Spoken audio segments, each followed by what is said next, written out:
Hey everyone, J-Boi here, and for some unknown reason, I am feeling compelled to rank some Star Warses.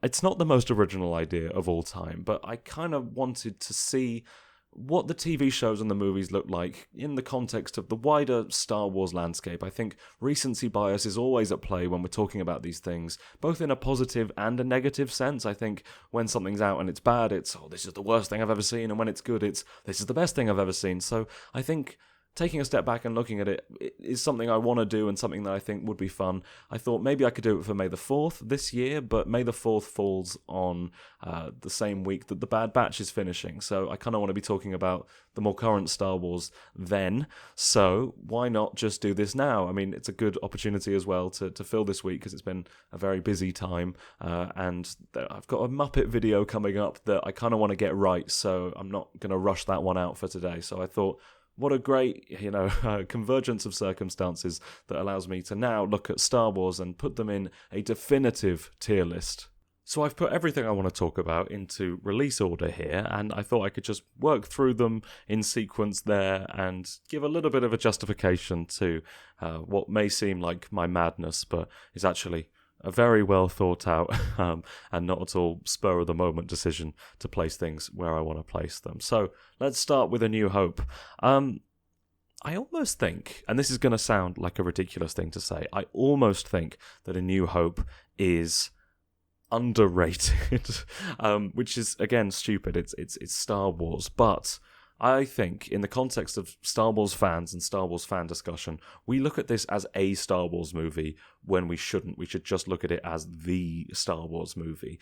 I think now, because it did such a good job of creating this world and we're so used to what came after and what it did, that we kind of look at it as a story within the Star Wars universe and not a story that was creating the Star Wars universe, if that makes sense. Obviously, I think we understand the context, and when asked about it, we could tell you, but I think there's still a tendency to subconsciously go, it does this, it does that, but there's other Star Wars stories that I prefer. But I think we should definitely... maybe in this thing, my instinct would be to put it in A, because there's a few stories I think would be slightly higher up in my level of enjoyment and appreciation. But I think maybe it has to be an S, just for everything it was doing at the time, I think that doesn't feel like a ridiculous decision to make there. Empire, I don't have to do any thinking about whatsoever. Empire is S tier. I think, again, it's our standard now. It's our baseline for good Star Wars. It's the best Star Wars we can really conceive of. It's if anything's good, it's the best since Empire. We cannot imagine something being better than Empire. So yeah, I mean, it is as good as its reputation kind of builds it up as. Maybe there's some people now who go, I mean, yeah, it's good. I don't quite understand why people say it's the best one, but I mean, just a gorgeous, funny, emotional, just a bold, it does everything it needs to do and so much more. It is as perfect as its reputation would have you believe, and I love it so much. I saw it on the big screen last year, and I mean, that score, I think it might be John Williams' best score of the saga. I think that about a few of them whenever I'm watching them, but I think it probably is. Empire Strikes Back, fantastic. Return of the Jedi, I don't know.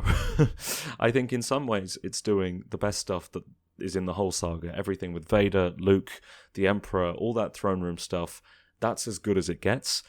On a filmmaking level, I mean, you've got in some cases, again, I think a lot of that duel looks really good. I think you've got some really cool kind of costumes and design work going on there. ILM are working... They're kind of at the end of that saga, and I think that Death Star battle, they've been working on this stuff for nearly a decade at that point, and they're just flexing on how far they've come and how good they are at this stuff now. So on that sense, it's like, oh my god, they're really killing it now. Visually on the other stuff, it doesn't look as good as Empire at all. I don't think it looks as good as A New Hope. It's kind of, there's a lot of flat lighting stuff going on. It sometimes feels a bit like Star Wars on autopilot. I mean, you've got Death Stars again. So I think in some ways it's doing the best stuff that ever happened. In others, I mean, what's Han doing in that movie? What's Leia really doing in that movie? Yeah, I think I like it a lot. It's not as good as the other two. I think that's fair enough. The Phantom Menace is another one that I'm maybe a little bit torn on. I think it's, again, doing so much. It's establishing the prequel era. Everything visually is fantastic. I think everything that looks great about the designs in the whole trilogy and in the Clone Wars and in the Bad Batch, I think that kind of comes from Doug Chiang's work on this movie, and it kind of set the template for what was to come. But then at the same time, I think it really adheres nicely to the original trilogy look and feel and vibe. And I feel like there's a bit of a disconnect between, the prequel feel and the original feel, but The Phantom Menace, I think, bridges that gap very seamlessly. I know fans at the time didn't feel that way, but I think you look at it now and it's very much the middle point there. So much to like, so much interesting stuff that's going on. I just wish I found any of it interesting to watch. It's boring and dull, and I don't like anyone in it. I think as annoying as Jar Jar is, and as inexperienced as Jake Lloyd is, they both are adding an energy that is not present in anyone else. It's not present in Qui-Gon, in Obi-Wan, Padme. C.O. Bibble, he's pretty cool. He feels like he means what he's saying. Everyone else, Jesus Christ, man. Those dialogue scenes are a slog, and it's dreadful dialogue, dreadful performances. It doesn't have a main character. Obi-Wan should be doing in that movie what Qui-Gon is doing. We should be seeing things from his perspective. We're seeing things from no one's perspective. Bad movie to watch. I think I'm going to put that in D. C? D. Attack of the Clones, some people say, is the worst one because it's silly and stupid, and it is. But I think there's a life to it. I think everyone has kind of stepped up and improved. There is an effort from George Lucas to provide a bit of interplay between people, whether that's, Obi-Wan talking to Dooku, or Padme and Anakin's conversations, which obviously people say very cringe, but there is at least an attempt at some humanity there. And even Obi-Wan and Anakin, there's stuff going on. There's a bit of back and forth, there's a bit of spark. Little bit of spark. I have a better time watching it than I do with The Phantom Menace. I think it's the difference between stupid bad and boring bad, and I think I would prefer stupid fun to boring slog most days of the week, to be honest. The Clone Wars from 2003. I really remember watching this as a kid. I had the videos on the VHS, maybe DVDs, but I think I rented them at some point, and I remember just thinking it was so cool. And it is visually masterful. It's on a scale that we're just not used to seeing Star Wars, and it's kind of something that live action couldn't imagine or couldn't bring to the screens at that point, at any point really. I think it's all stylized and gorgeous and weird. It's weird to watch because it was these weird segments that have now been smushed together into these volumes. I don't connect to any of the characters really because that's not what it's about. I'm a very kind of story and character kind of focused person. So yeah, it's not my favorite for that reason alone. But obviously there's so much to appreciate about it. I just don't I don't rate it as highly as some other people do, and as highly as probably I should, but I think you understand my reasons. Revenge of the Sith is not the masterpiece that I think a lot of people think it is. Obviously, if you think it's a masterpiece, you're completely entitled to believe that. I do not get from it what a lot of people get from it.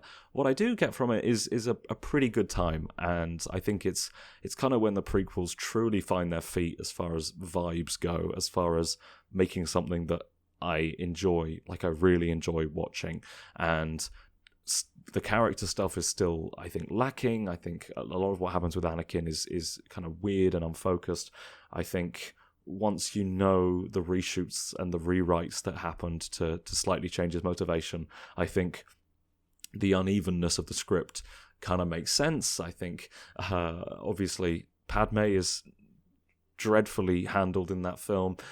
So not a perfect film, but I mean, it is a good time. I like a lot of it. I like, I think it's fun when it wants to be. It's sad when it wants to be. It might not be as sad as it wants to be, but it kind of achieves what it's going for in a lot of cases. I think a lot of the action goes on for too long. A lot of the visual stuff is a little indulgent, but it's good.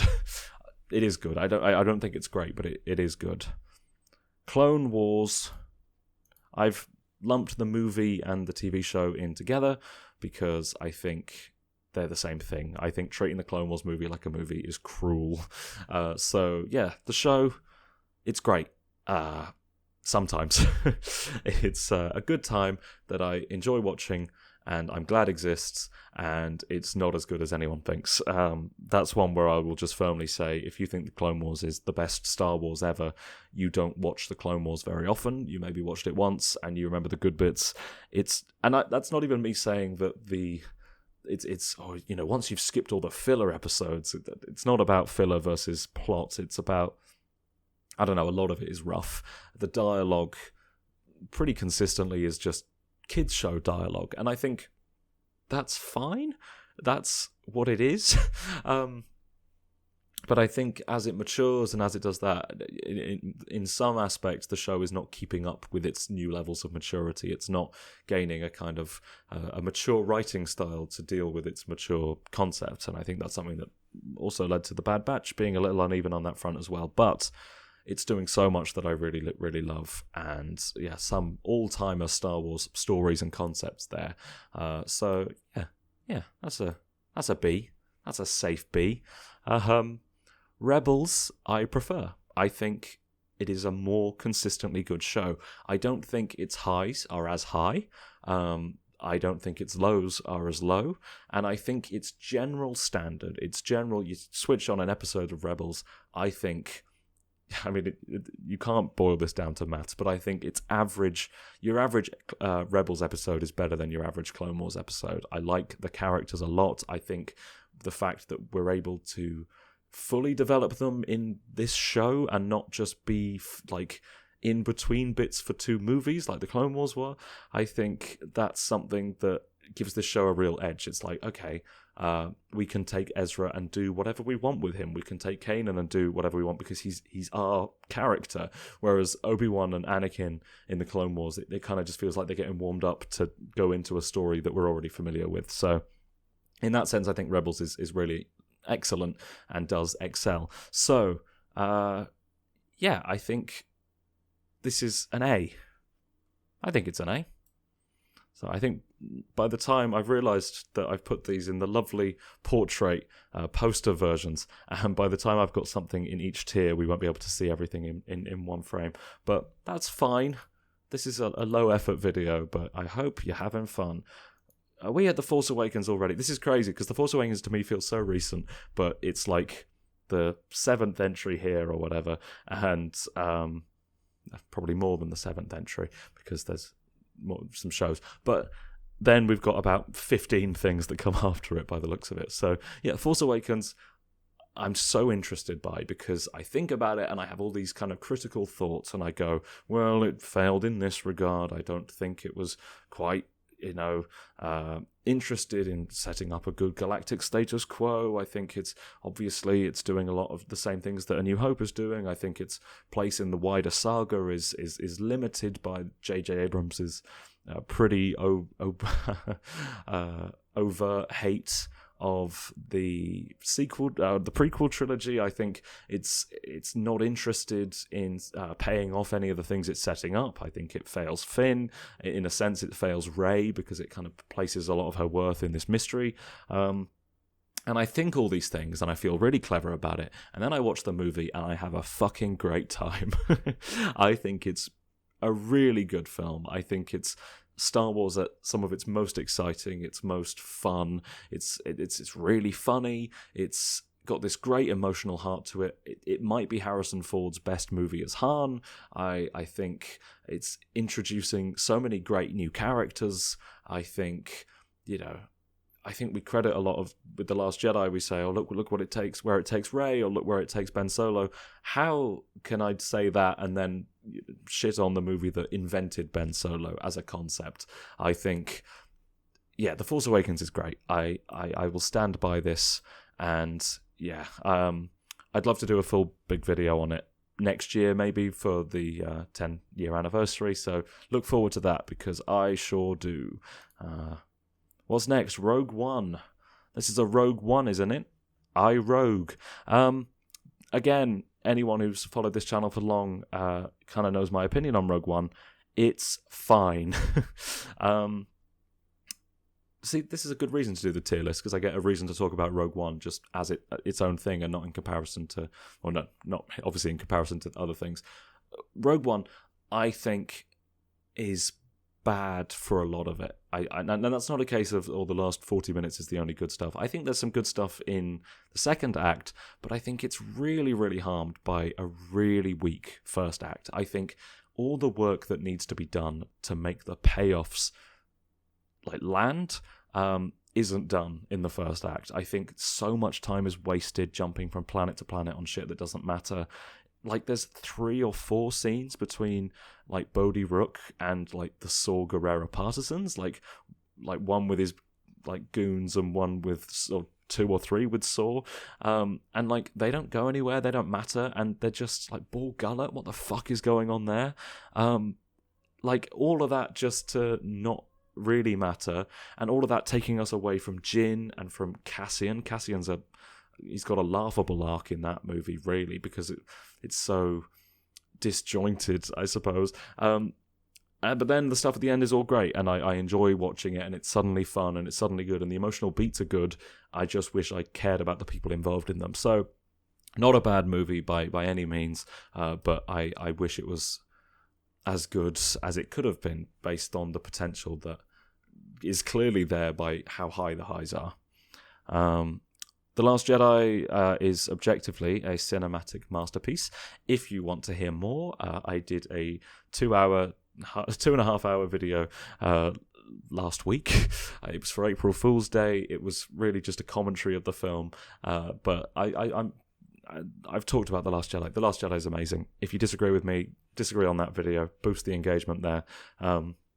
Maybe listen to what I have to say for the full 2.5 hours before you really disagree. But yeah, I don't need to say any more about The Last Jedi. Solo, a Star Wars story, is really good fun. It is. I mean, I'm such a fan of Alden Ehrenreich in this role. I was a fan of him before the film, and when he was cast, I was like, guys, trust the process, because everyone was going, this isn't Han. Look at this guy that does a Han impression. And I was going, I've just seen this guy in Hail Caesar, and he is spectacular. Alden is such a presence. He's such a find, and I absolutely adore his portrayal of Han. I think it's just great, and the vibes of this movie are fantastic. It's such a small scale kind of Star Wars adventure. There's no A plot and B plot. It's just a group of guys going on an adventure. We see it all through Han's perspective, and all this. I think Woody Harrelson is fantastic. I think there are some disappointing elements. I think I don't love Donald Glover's Lando. I think it lacks a lot of the energy that you really need to be a Lando. I think Tandy Newton's character, it's a shame that she's just kind of there to die, but I have so much fun watching this film, a kind of ridiculous amount of fun. Last time I watched it, I came out of it is this one of my favourite Star Wars? Is this top 3 Star Wars? And I don't think it necessarily is. I think it looks like mud. It's silly in a lot of ways. It's it's everything we know about Han condensed into one week of his life, but it's one of the first instances I remember, or the most prominent instances of just a film that completely forgets how to light a scene that's meant to be in darkness, because everything is just abysmal looking. But as far as just vibes and everything, that is B tier, A tier, B tier. Yeah, I think B tier. I love you, Solo. I'd love to see more of you, and I hate how Disney has treated you in the years since. Star Wars Resistance, I can't say this much about all these projects. I'm going to run out of space on my computer droning on for too long, but I hope I still have your attention. Star Wars Resistance, a very lovely show, a very cute show. I think it's obviously it's got a very kind of young audience thing, and after Rebels and Clone Wars had both developed into something quite mature, this was maybe a little shock to the system, and I know loads of people wrote it off immediately. I stuck with it. I grew to really care about its characters, and I think it ends up doing a lot of really interesting stuff with its characters. Visually, sometimes it looks amazing, sometimes I don't really care for how it looks, but I wish this show had been able to continue past season 2. It didn't feel like that was when it was meant to end. It felt like it did end prematurely. You can make conspiracy theories about why. I know a lot of people have, but I think it could have grown into something really special, and we could have really grown to really love those characters. But as it currently is, it's a show I like. It's not a show I rewatch. It's not a show I have rewatched ever. I will probably revisit some episodes at some point. It's good. Yeah, no, it's one of those things that I don't love, but I do like a lot more than a lot of other people do. Probably because I've watched it and they haven't. Frankly. Yeah, sorry, it's not quite... It's difficult. It's not quite B tier level, but I like it more than a lot of things in C tier. We should make more tiers. It's almost like this whole thing is a ridiculous exercise, but I'm having fun. I swear. Jedi Fallen Order. Obviously, this is the first video game here. I thought I'd put it here because it feels like it's part of the new Disney canon of storytelling, and in a way that maybe like something like Battlefront, Iden Versio stuff, that's not the focus of Battlefront. It's not really a story game. I don't consider that really a contribution to Star Wars as a saga. I know it is, but yeah, Fallen Order I think is, and I think Cal Kestis is kind of one of the defining characters of Disney Star Wars. And Fallen Order I think is great. It's great fun. Gameplay-wise, I think it's a good story. I don't like Cal Kestis very much in it. I think he's dull. I think he's one of these kind of, I don't know, blank slate characters that you can kind of project whatever you want onto, because he's got to be inoffensive enough that you don't want to spend, that you're able to spend this much time with him without getting annoyed one way or the other with any strong opinions or whatever he has. So I don't know if he has any character traits really in that first one beyond I'm a Jedi and I'm nice, really, and I guess I'm a bit sad about the past, but who is he really? But there's so much going on. I love what's going on with Trilla. I wish she didn't just spoilers. I wish Trilla didn't just die. But everything else, I mean, Cordova, Seer, Junda, spoilers, Vader at the end is a really exciting, crazy set piece. Grease is a great character. Merrin's a great character. It's doing so much that I really, really like. So I think Fallen Order is a very comfortable B tier. The Rise of Skywalker, I think there's more in this movie that I like than a lot of people. A lot of people, they hate everything. They'll say, light speed skipping's absolutely dreadful. Why is the dagger doing this? I guess for me, I'm not as interested in nitpicking every single aspect, but at the same time, the stuff that I don't like about this movie, is hate a word I'm happy to use? There is stuff I hate about this movie, and that stuff is so important to me that I really dislike this movie. I think it's kind of rotten to the core, and it makes me sad to think about. And this is dramatic and stupid, and if someone said this about the ones I like, I'd go, get over it, it's a movie. But I'm saying it about this one. I think it's kind of disgraceful what it does with Rose Tico. I think it's kind of lazy and boring and cowardly and stupid what it does with the end of Ben Solo's story. Rey as a character, what the fuck are you doing there?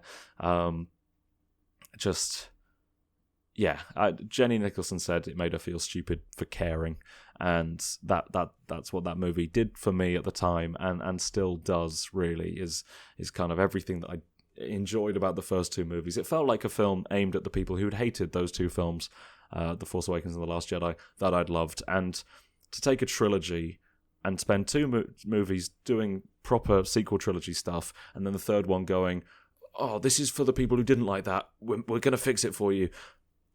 Fuck off, man. F tier.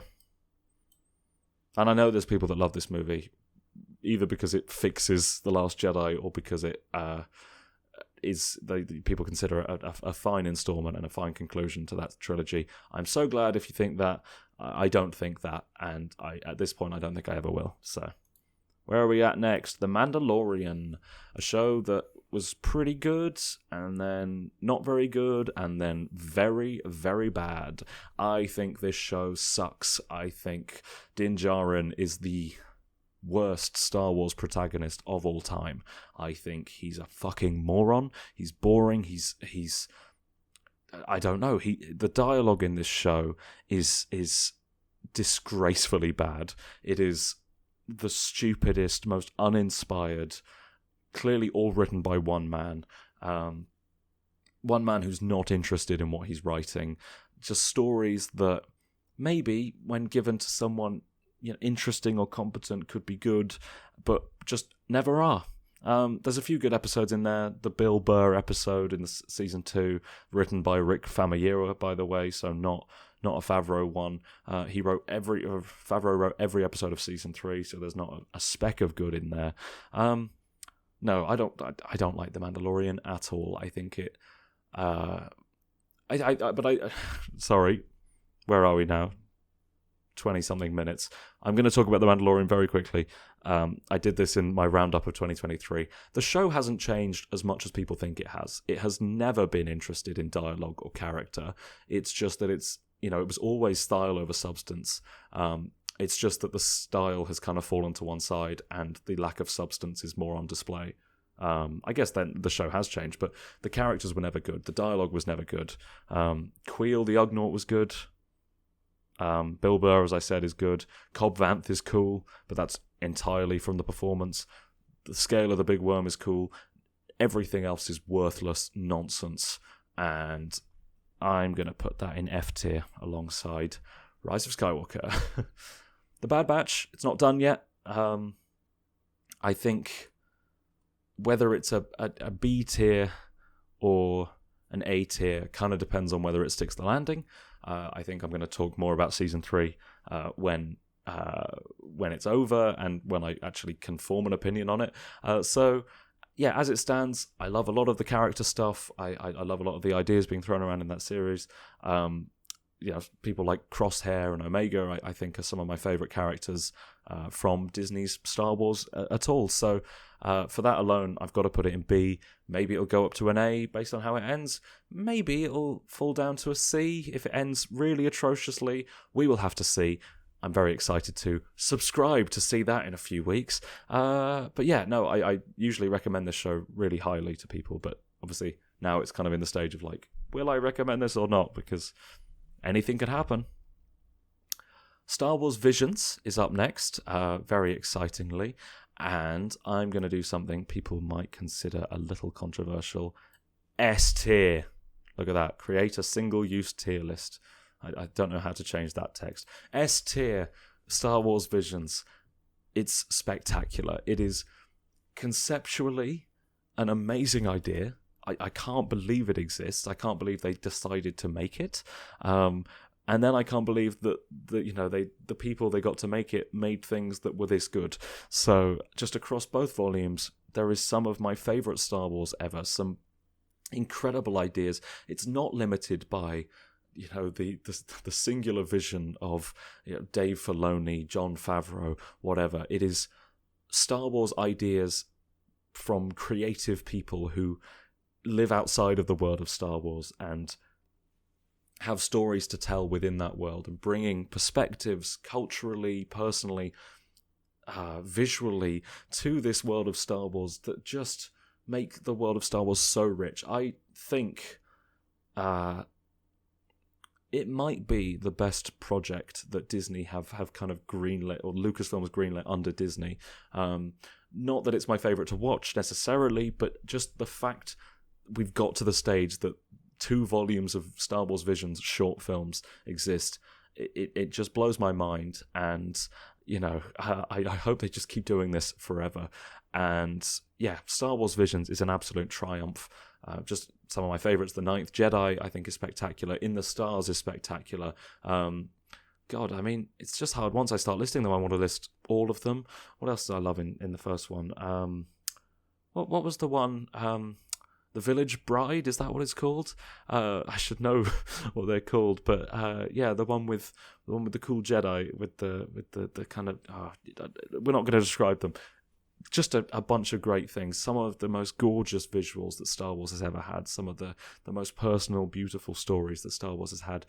You know, some ideas that could launch an entire Star Wars reboot, an entire Star Wars series, movie, whatever, completely new continuity. So many things that, you know, I would love to see more of, but I'm just so glad that we have.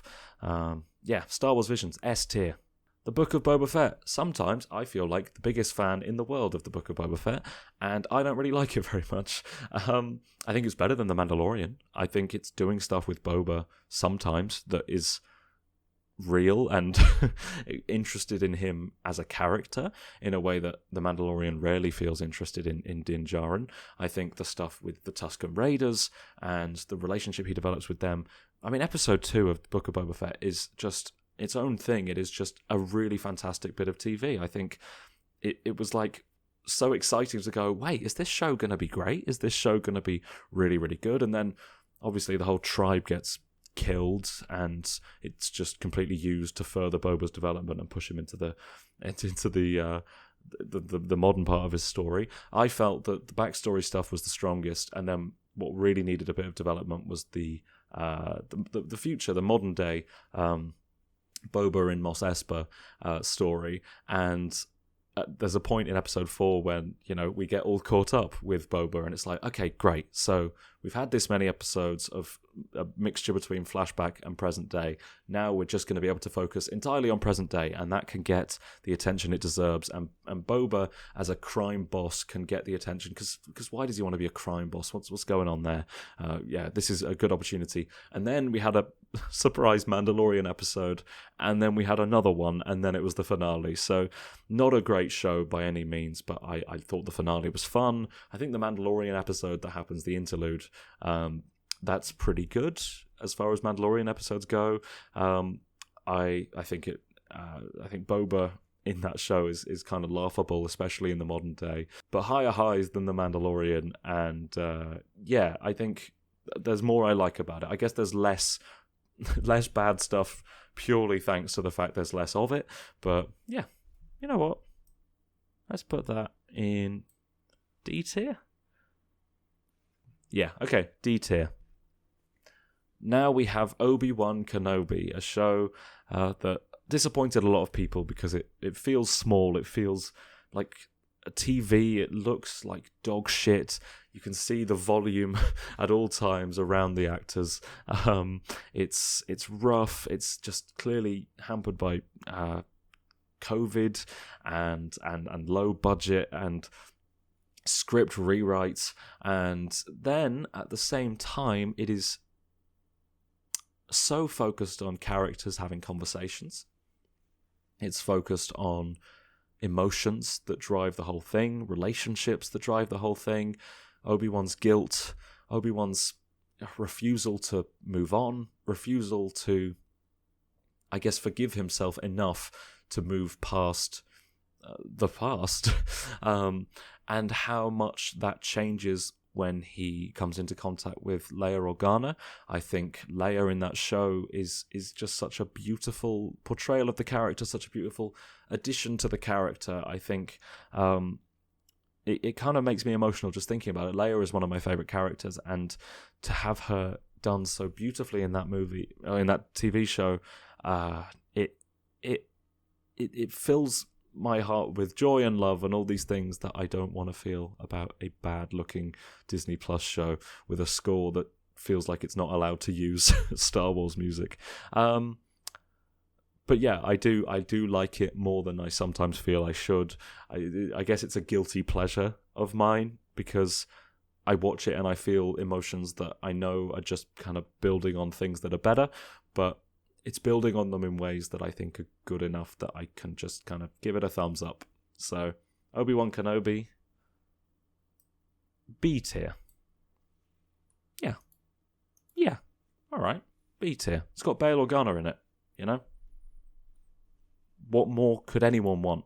Andor is obviously a spin-off of Rogue One, which is a movie I don't really care about, and I don't really care for Cassian in that movie. So at the same time, as this show was coming out and people were talking about it, there was a sense of people going, who asked for this?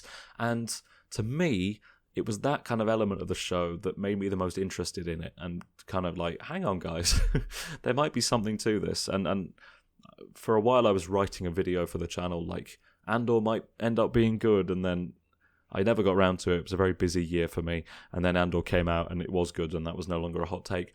But Andor is fantastic. It is just one of the best shows I've ever seen. It is one of the best Star Wars, is one of the best pieces of television.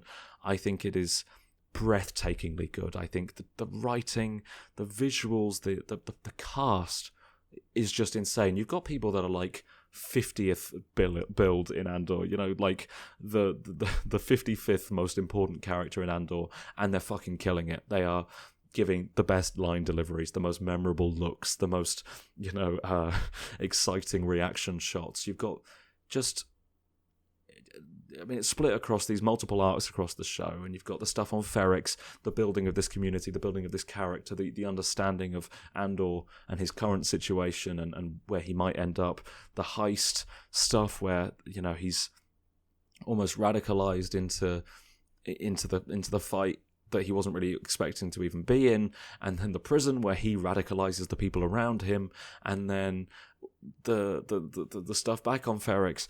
I mean, it's just the perfect story, the perfect trajectory, and all within that, you've got stuff with Luthen, you've got that stuff with Mon Mothma, Saw Gerrera, the ISB, Dedra Meero, Cyril Khan, all these components that there's so much going on that you'd almost think it would be disjointed, but it is held together by just the most perfect storm of circumstances, the writers involved, and it's a project that I can't believe exists, I guess, a bit like Visions, and a project that I can't believe is as good as it is. And it's so good that I almost dread Season 2, because I can't imagine anything being as good as Season 1. So it's almost like it's set for a step down, but it won't be a step down. I do have faith in Tony Gilroy, but oh my god, Andor. Easy S tier. I mean, look at that. That's a great selection of projects, and we don't have to keep going, do we? Oh, we do. Tales of the Jedi is fine. I wish it could make its mind up about whether it was, very dialogueless, visual-driven tableau stories about specific characters in short, simple projects, or if it's just trying to tell real plot-based stories. So I think some of the stuff, the Dooku and Yaddle one, the most interesting of the lot, but feels like a condensed Wikipedia page of what happened. Everything happened so quickly, and there's not enough time to dedicate to actually telling the story it wants to tell. And then you've got the Ahsoka one when she's young or whatever, and that's very much just a very simple story, and for me, that's lacking in anything interesting as well. So not without stuff to like Tales of the Jedi, but for me, not with enough stuff to like. D. Jedi Survivor is fantastic. I think that's an easy A. Maybe an S. I need to replay it enough to get a sense of it, of how it sits within other Star Wars stories. But one of my favourite Star Wars stories of recent years, I absolutely love where it takes the characters, where it takes the story. The design stuff that's happening, still fantastic. Obviously, as a game, it's fantastic. The gameplay, it's quite hard to kind of compare how a game is to how a TV show is, but just looking at it as a story alone, it makes Cal Kestis good, if you can believe it. He gets, people said he had an injection of swag. They kind of made him a character that I wouldn't mind seeing more of. No, I actively want to see more of. I think Jedi Survivor is fantastic, like shockingly fantastic compared to like a very strong first one. I'm surprised that this wasn't also just, fun game, pretty good fun, good Star Wars game. This is like, oh my god, this is maybe the best Star Wars game. It might be the best. It probably is the best. Maybe. And Ahsoka is F tier. Thank you very much for watching. I hope you all enjoyed. I will see you next week, as I said, for the Muppets video. I will, keep you updated if there's any changes of plans there. Check my social medias for that, because I'm in the middle of a very busy period, and it's going to get busier and then it's going to get quieter. So, I hope you've enjoyed watching this. I'm sorry that I've rambled for as much as I have, but I mean, hopefully there's some of you out there that are like, oh, goody, all this rambling. I enjoy that just after the 2.5 hour video last week about Star Wars. But yeah, thank you very much. I really hope this video has been anything. I've enjoyed doing it. I think you can see the results there for yourself. I think I'm happy to stand by those. I'll see you next week. Love you lots.